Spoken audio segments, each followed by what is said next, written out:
నమస్కారం. For more videos subscribe village విశేషాలు.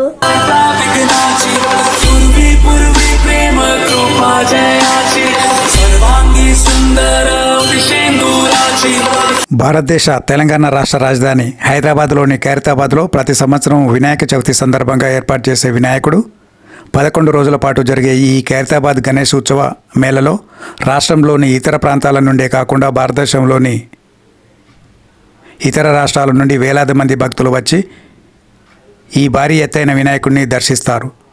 11వ రోజు హుస్సేన్ సాగర్ సదస్సులో నిమజ్జనం చేస్తారు.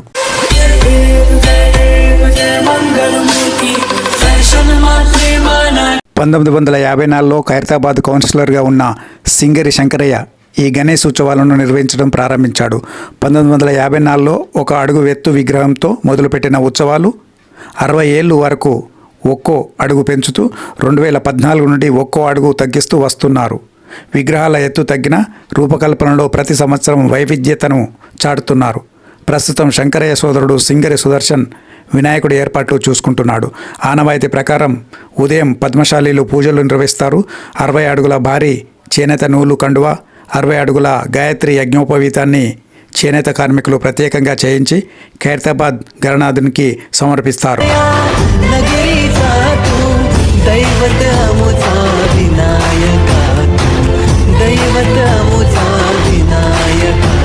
తొలినాళ్ళలో హైదరాబాద్ నగరమంతా వినాయకులను నిమజ్జనం చేసిన ఇక్కడ మాత్రం 20 నుంచి నెల రోజుల వరకు ఉత్సవాలు నిర్వహించేవారు.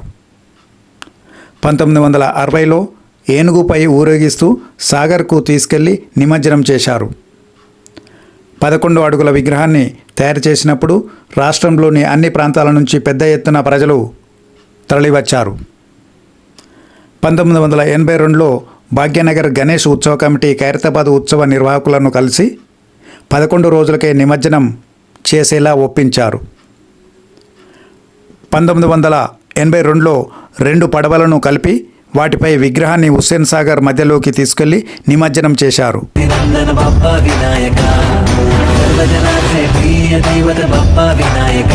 ఇక్కడ మొదటి నుంచి లడ్డు ఏర్పాటు చేయడం లేదు. 2011లో కాకినాడ సమీపంలోని తాపేశ్వరానికి చెందిన సురుచి ఫుడ్స్ నిర్వాహకుడు మల్లిబాబు 500 కిలోల లడ్డూను గణపతి చేతిలో ఉంచారు. ఓసారి వినాయకుడిని వాహనంపై ట్యాంక్ బండ్కు చేర్చి నిమజ్జనం చేసేందుకు క్రేన్ రాకపోవడంతో నెల రోజుల పాటు ట్యాంక్ బండ్పై ఉంచారు. టెలివిజన్లోనే కాకుండా 1983లో సినిమాల్లోనూ ఖైరతాబాద్ వినాయకుడు కనిపించాడు. కళా తపస్వి కె విశ్వనాథ్ దర్శకత్వం వహించిన సాగర సంగమం చిత్రం షూటింగ్ కోసం నటుడు కమల్ హాసన్ ఒక రోజంతా చిత్రీకరణలో పాల్గొన్నాడు. ఎన్టీఆర్, శోభన్బాబులు కూడా అప్పట్లో గణపతిని దర్శించుకున్నారు. తమిళనాడుకు చెందిన శిల్పి రాజేంద్రన్తో పాటు దాదాపు 150 మంది కళాకారులు 3 నెలల పాటు బృందాలుగా పనిచేసి వినాయకుడికి రూపకల్పన చేస్తారు.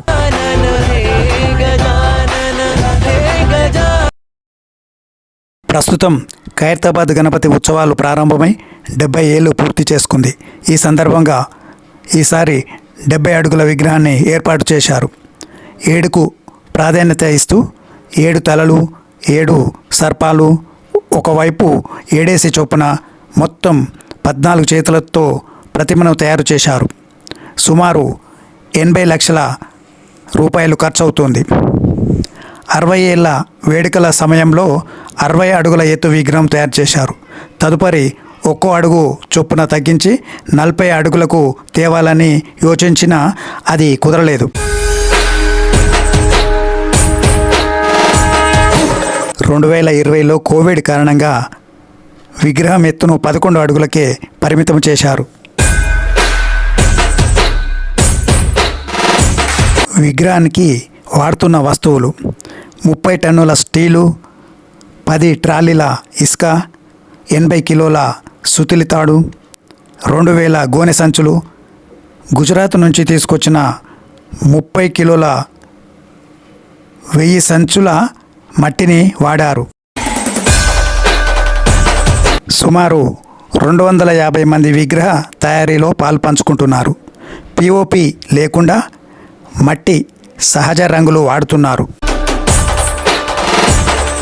ఖైరతాబాద్ గణేష్ ఉత్సవాల అడాహక్ కమిటీ చైర్మన్ రాజ్కుమార్ మాటల్లో 9 రోజుల్లో 9 ప్రత్యేక పూజ కార్యక్రమాలు ఉంటాయి. శివపార్వతుల కళ్యాణం, శ్రీనివాస కళ్యాణం, 70 హోమగుండాలు, రుద్రయాగం, గణపతి యాగం తదితరాలు ఉంటాయి. భక్తులు కాశీ నుంచి 1,00,000 రుద్రాక్షలు తెచ్చి గణేష్ మెడలో వేయనున్నారు. తొలి రోజు పూజకు ముఖ్యమంత్రి మరియు గవర్నర్ హాజరవుతారు. వినాయక చవితి అంటేనే రాష్ట్ర వ్యాప్తంగా ముందుగా గుర్తుకొచ్చేది ఖైరతాబాద్, బాలాపూర్. ఇక్కడి ఉత్సవాలకు ఎంతో ప్రత్యేకత ఉంది. ఒకటి విగ్రహం ఎత్తులో, మరొకటి लड्डू వేలం విషయంలో గుర్తింపు దక్కించుకుంది. आपल्याला फक्त दोनच गोष्टी आवडतात, गणपतीची गाणी आणि आपला लाडका